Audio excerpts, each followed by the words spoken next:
మల్లేష్ గారు నాకు తెలుసు. ఉన్నావా రమణ? ఉన్నాను, ఉన్నాను. మా చిన్నోడైతే ఎవరో చిత్పాల పండు గుంజుకున్నారంట. వాడు ఏడుస్తున్నాడు. మల్లేష్ గారు ఎవరో జోకుగా అలా నవ్వించడానికని తీసుకున్నారంట. మమ్మీ నా చిత్పాల పండు గుంజుకున్నారని వాడు వచ్చాడు. తను వాళ్ళ డాడీ అడుగుతున్నారు, పండుగ గుంజుకుర్రు మమ్మీ అన్నయ్య అని తను వచ్చాడు.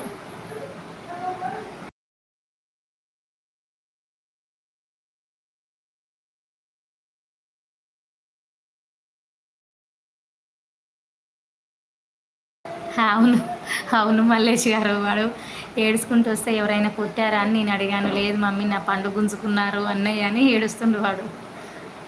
అయితే మాయలే డాడీ, ఏం కాదు అలా అనొద్దులే, తీసుకుంటామాలే అన్నయ్యనే కదా, ఎందుకు అలా ఏడుస్తున్నావు అని నేను అన్నాను.